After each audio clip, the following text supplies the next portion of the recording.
Hello, everyone, and welcome to another exciting edition of the Great American Senior Show with your gray-haired host, Sam Yates.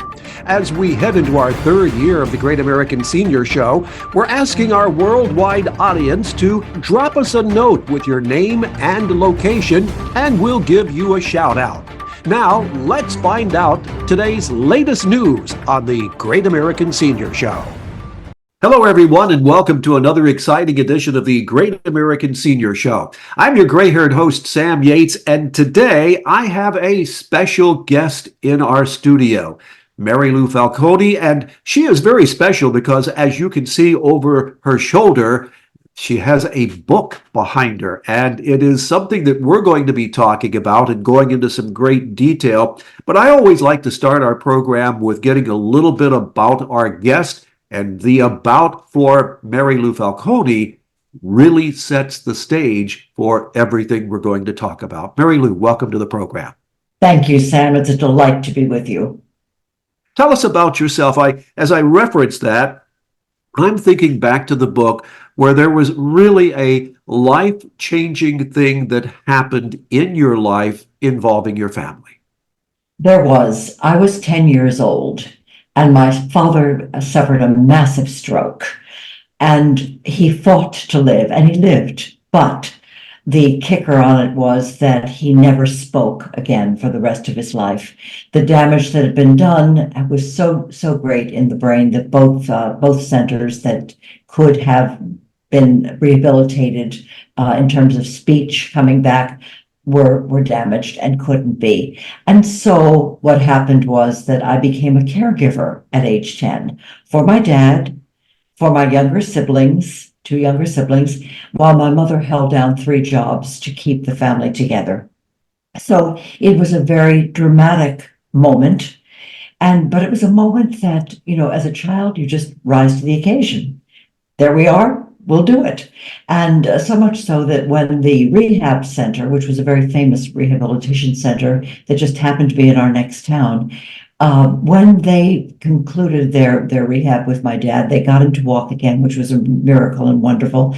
But they did not succeed in bringing the speech back. What they didn't know and what we didn't know is that it couldn't be done. However, they charged me, saying that, you have a bright 11-year-old at this point, and she can take over. And they taught me what to do, but a child should never be put in that position, because what a child does is to try to will it into being. I can make this happen. I can make my dad speak. And I couldn't. And the frustration was there for him. The frustration was there for me. But I found music. I found I had a gift. It was a voice. I was a God-given gift that I treasured. And I realized that when I would sing, emotionally, I could let everything out. And it was a joy. And people in the room, especially the adults, would weep. And I thought, well, this is sort of interesting. I'm not violating the family confidences by speaking about what's happening, but emotionally, I can let it all out in singing. And that led me to a scholarship at the Curtis Institute of Music in Philadelphia, where I went when I was 17 to audition. I got accepted.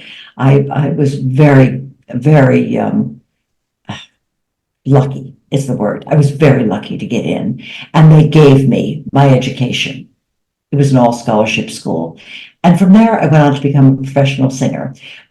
But I knew that wasn't where I was going. The whole idea of communication was so important to me. And so at age 28, I opened a public relations company, which is another form of caregiving. It's caregiving for artists and institutions. It's a broad stretch of the word, but I use it because I think it's accurate. And in that same year that I started my business, I met my beloved to-be husband, Nicky Zann, who at that time was just starting to break through as an artist. But before that had been a rocker, as in the 1950s rock and roll shows on the same stages with Jerry Lee Lewis and Patsy Cline and Johnny Cash. So Nicky was a for-real rocker from age 14 to 21, switched to the art world, became very successful. We had a very successful and beautiful life together. Growing, stretching, making things work for us and for others. And then I didn't see it coming. and that was the diagnosis for Lewy body dementia. Another era for me of caregiving. That is very well reflected in your book. And I have to say, your late husband's work is in the book. His Yes. illustrations are there. And when I first picked up the book, I flipped through to see the illustrations. When I read the book, the illustrations really took on some extra meaning and extra, tug on the heart. When you learned that he had Lewy body, what was your reaction and his reaction? My reaction was to just take a deep breath and calm. His reaction was actually incredible. He said to me in the waiting room of the hospital after we had been diagnosed, and I say we because, this kind of a diagnosis is a we. We're in it together. Yes. Yes. So what he said to me was, I have always wanted to meet your father, and now I'll have my chance. Wow. Which was Nicky's way of telling me that he knew he was dying. The second thing he said is a mantra that I have incorporated and live by every day of my life, which is, we have had a great run. We cannot be sad. And that's such a beautiful and powerful statement. And the third thing that he said was, the sledding is going to get very rough. And I know it. He knew what it was. He knew what this disease was, as did I, because we'd had a friend who had died of it. So the knowledge was there. It wasn't foreign to us. And he said, please, no matter what happens, help me to keep my dignity. And that was a very important moment and an important statement. Sam, what I'm able to say today is I was able to help him keep his dignity. And I think that gives me great joy and also great peace. Even after he has passed now and picking up the book, you can feel that in the words. Absolutely. And the book is, the book we did together. It was kind of interesting is that before Nicky died, about 3 months before he died, he said to me, Mary Lou, you have to write. Now, what you have to understand about this disease, Lewy body dementia, is that unlike Alzheimer's, it is not a steady, slow descent. It is a roller coaster, meaning that cognition-wise, one day you're 100% yourself and lucid and with it to the nth degree. And the next day you look at the person next to you and say, who are you? So it was a lucid moment when Nicky said, you have to write. And I didn't know what that meant until after he passed. But in the process of writing, because then when he passed, I knew what I had to write. I had to write about our love story to help other people in not only Lewy body, but in dementia in general, in disease in general. It's a rough road, and anything that we can share that will be helpful, I think is worth a try. And so that's what I did. About 3 months into the writing, I walked into our bedroom one day, and I thought to myself, wait a minute, the answer deck. The answer deck was a fortune-telling game that Nicky created in 1984. And we got it published in 2004. So it was 20 years later. Why 20 years? Because companies would keep taking it and saying, no, this isn't for us. It's really good, but no. And I kept saying, we've got to keep trying because this is something powerful. You've created something powerful in terms of its concept and in terms of its art. And so 20 years later, we licensed the answer deck to Running Press. It sold 100,000 copies and wonderful. But here were these drawings that I happen to now own.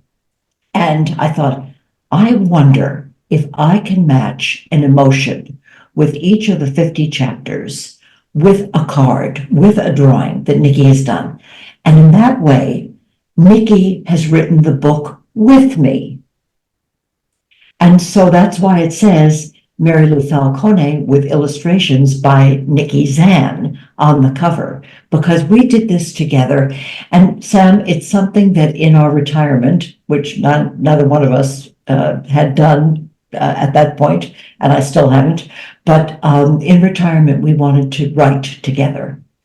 And we got to do it posthumously, but we got to do it.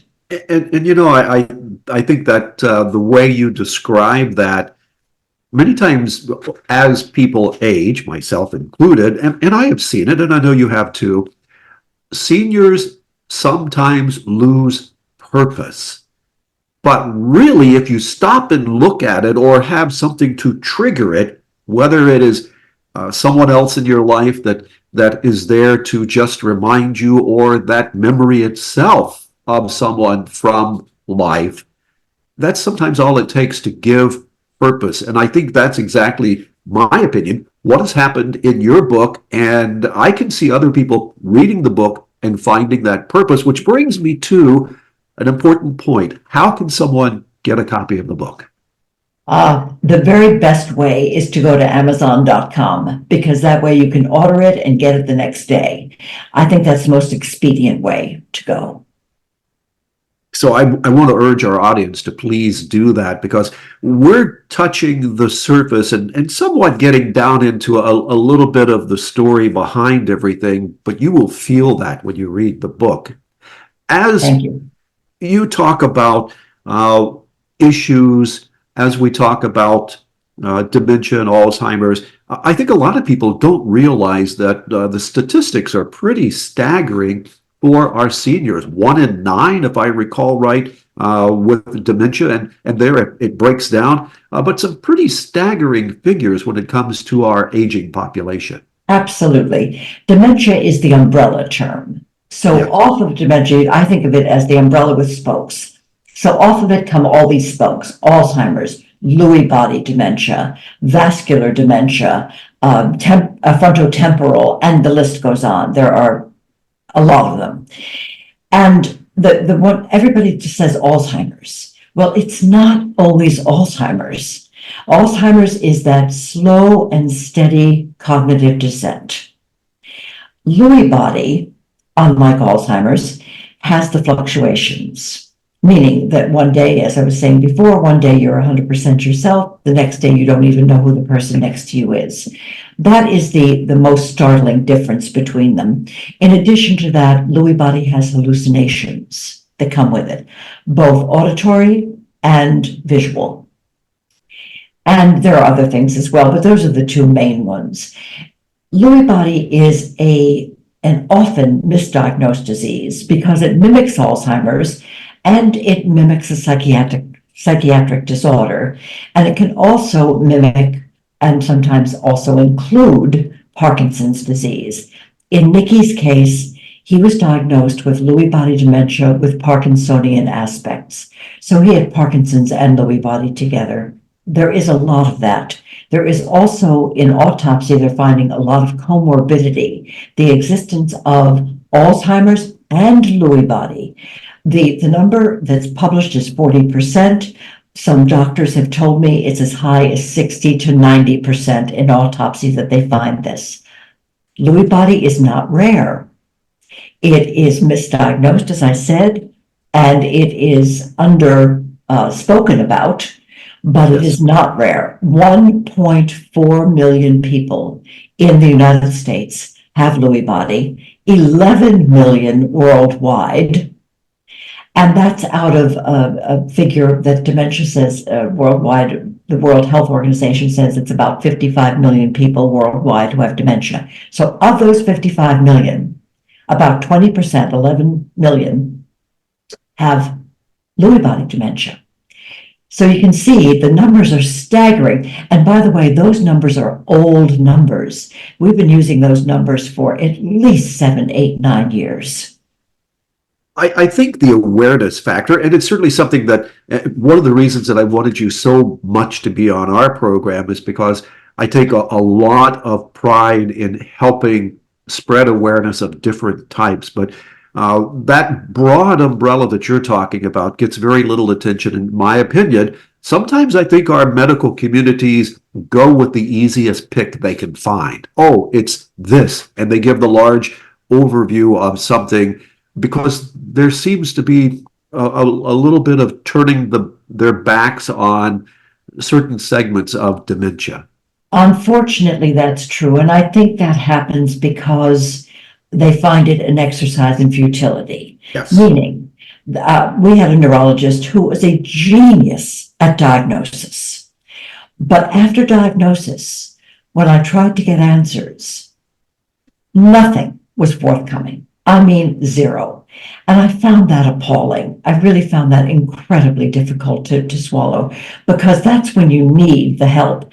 At least get us a social worker to work with. I knew nothing about where to go. And then I found this phenomenal organization called the Lewy Body Dementia Resource Center.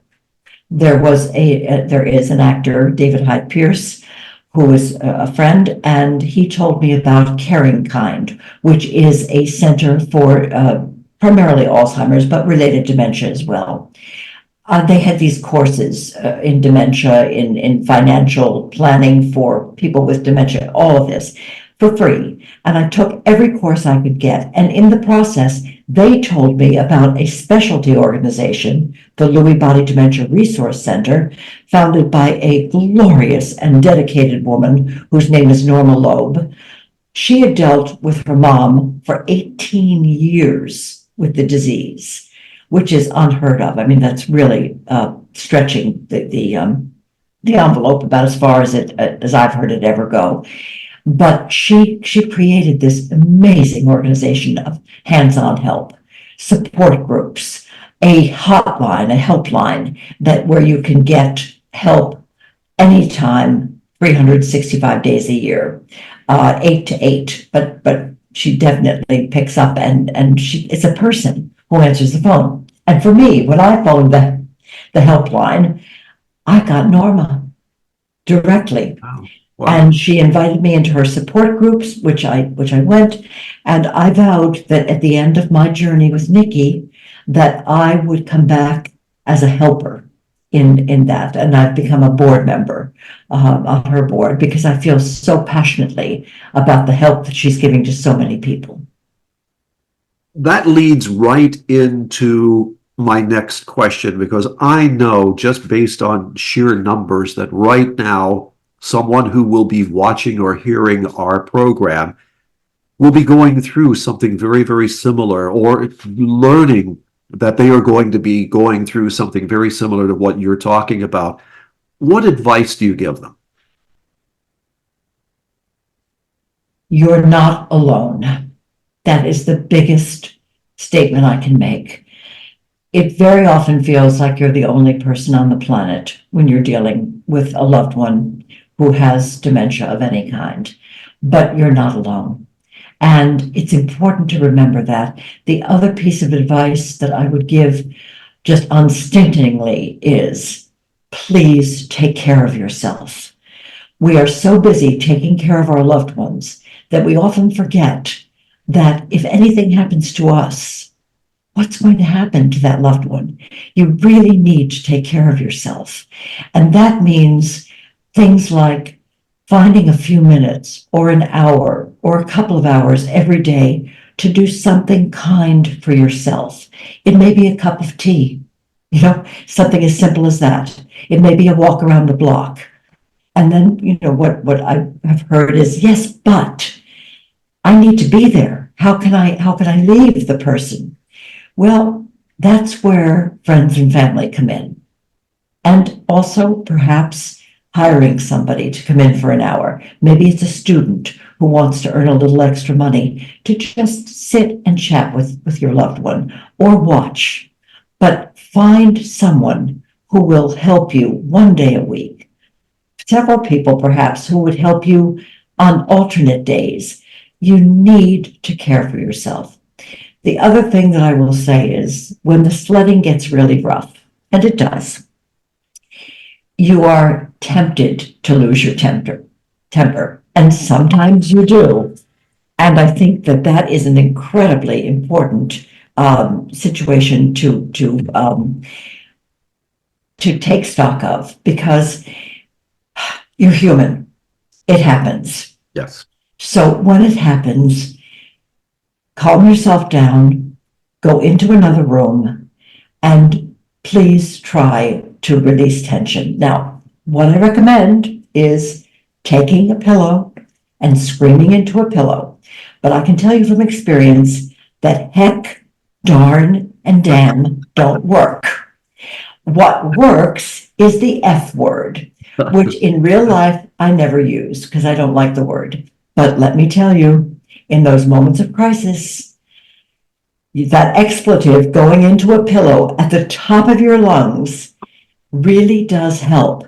You know, you may have watched the movie Maestro with Bradley Cooper, Yep. and he plays Leonard Bernstein. And when his wife Felicia dies, Bradley, that is the Bernstein character, goes into a room, sits in a chair, takes a pillow, and screams into, you don't hear the scream, you just see the agony on the face. That's what it takes, folks. And you can follow that with a calmer, which is, I do a lavender sachet. You can do a bar of lavender soap. You just inhale it and deep breathe and calm yourself. Then you can walk back into your loved one with a smile and a released tension so that the loved one never has to feel the tension. It's another element that I want to point out, that even though the person you're caring for perhaps can't even talk, my belief is they feel everything. Absolutely. Yes. Absolutely. And if you go in with anger or tension or blame in your eyes, they're going to pick up on it, and you're going to make a terrible situation worse. Absolutely. Nobody asks for this. Nobody wants this. I think the advice that you're giving, and I want to say, I think it was Will Rogers that had something to say about expletives, that sometimes there is nothing better in the world than you can't find the right word and it has to be an expletive. So I love the story of the pillow. I'm going to have to remember to use that myself sometimes because I'm a caregiver, and that respite care that you were talking about is very, very important. But I want to go back to the book. In reading the book, when you talk about romance and you talk about the love, it was just a rich story, even down to and I'm going to tease our audience. Ladies and gentlemen, there are certain parts that you will want to read and come away going, wait a minute, who was MJ? Wait a minute, who was this? And you use initials. But I have to ask, why the initials in there instead of saying who these romantic people were? At least our audience get the wrong idea. Read the book. Well, I used names to a degree, and I used initials, sometimes because that person was known by the initials. MB is one that I use, and that's Mary Beth Peale, the great actress, whom you may know as having been Grams on Dawson's Creek, or Jackie in The Good Wife, the mother-in-law. And Mary Beth is an amazing human being and my friend of way over 50 years. And she was with me at the end. So I put a great deal in her voice because she lived many of those episodes with me and with Nicky. I think that there are other people that I don't name. There are, I think, two that I don't name. One is the priest who, at the end, who was an acquaintance friend. And he, when I asked about last rites, we happen to be Catholic, and that was very meaningful to me. And so I knew it was COVID time and we couldn't bring in a priest. I mean, nobody would come into your house. And so I called this priest and I said, Father John, and there are probably a million Father Johns out there, so that's okay. So Father John, would you do last rites by speakerphone? Have you ever done that? And he said, well, no, but I will. And he did. And at the end of it, it hadn't dawned on me that there has to be an anointing of the forehead and the palms. And he said to me at the end of doing the rites, Mary Lou, I'm now empowering you to administer the oil on the palms and the forehead. And I thought, oh my goodness, I'm a woman, first of all, in the Catholic Church, that doesn't have the power that men do in terms of being priests, etc. And he was giving one of the greatest sacraments in the church, entrusting it into my hands, which I thought was the most liberal, generous, incredible thing in the world.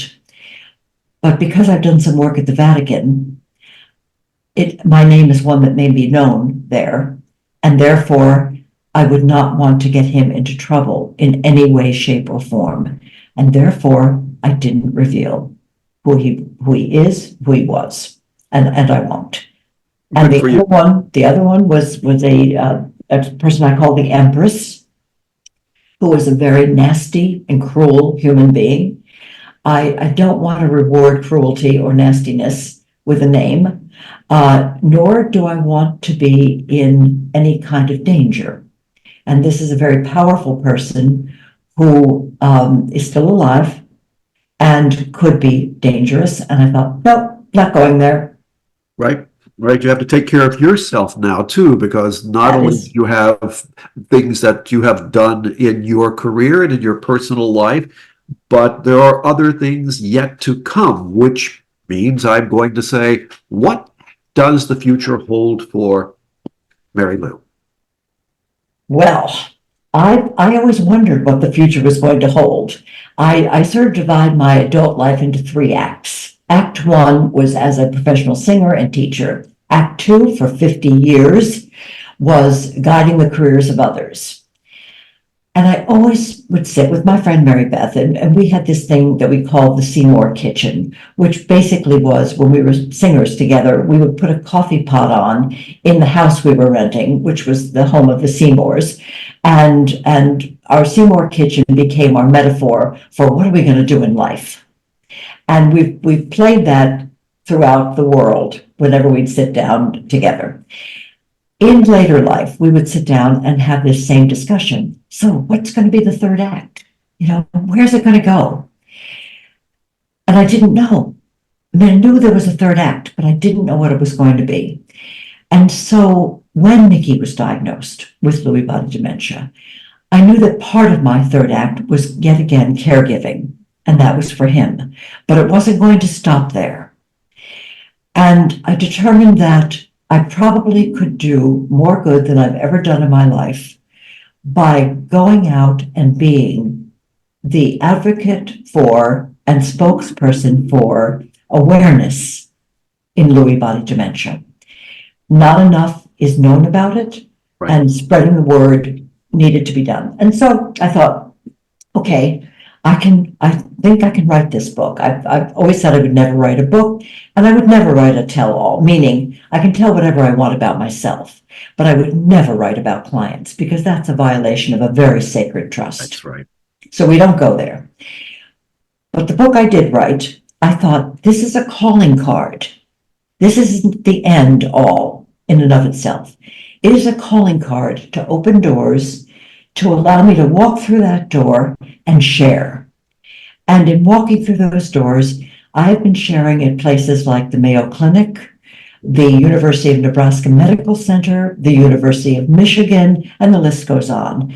And what I do is to go to these places and speak to groups about my journey, about Nicky's journey, about our journey, and what that journey means in real time. It's important for our audience to get a copy of the book and read it. Once again, how may they do that so that they too can understand what you're talking about? Thank you. The book is entitled I Didn't See It Coming, Scenes of Love, Loss, and Lewy Body Dementia by me, Mary Lou Falcone. The best way to get it is to go to Amazon, amazon.com. Just put either Mary Lou Falcone Lewy Body Dementia in, or put in the title I Didn't See It Coming, Mary Lou Falcone. It will come up, and it's in Kindle form, ebook form. I did the audiobook. I actually read the audiobook, and it's in, of course, hardcover. Well, I want to save the last question because it's the hardest question. I know we've covered a lot of territory, but this is the toughest one. Will you come back for another episode in the future? I would be delighted.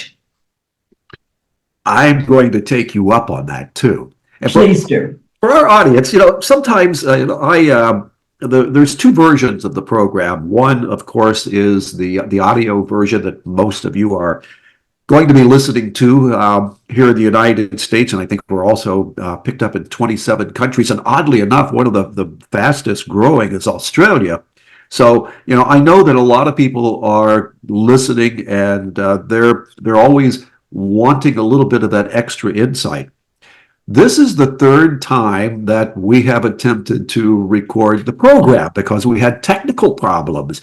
And, it was one of those things that I so much wanted you to tell your story that I couldn't give up. So I really want to thank you for your patience and your persistence in helping to get this story out. Well, I really appreciate that, and I appreciate the invitation to come back. And when I do come back, what I'd love to talk to you about is the movie we've just made. We have just finished a documentary film called Facing the Wind, following 3 families in real time with Lewy Body Dementia, and it is powerful. So I'm very proud that that's been able to be accomplished. I will tell you that the executive producers, here's a teaser, the executive producers on that film are Renee Fleming, Yo-Yo Ma, and David Hyde Pierce, along with Bruce and Susie Kovner, and yours truly. That is an awesome tease. Not only, ladies and gentlemen, is she author, is she a musician, is she a classical singer, a publicist, a public relations pro, but she understands in the news business too. You leave that little bit extra out there, Mary Lou Falcone. My pleasure. And we are going to have you back for that program. Thank you so much, Sam. I really appreciate it. So, ladies and gentlemen, you see, there's always something new to look forward to. And I am Sam Yates, your gray-haired host of the Great American Senior Show, because we're going to come back with more. Have a great day, everybody. Thanks for listening to the Great American Senior Show, America's favorite podcast devoted to the health, welfare, education, and information for seniors of all ages.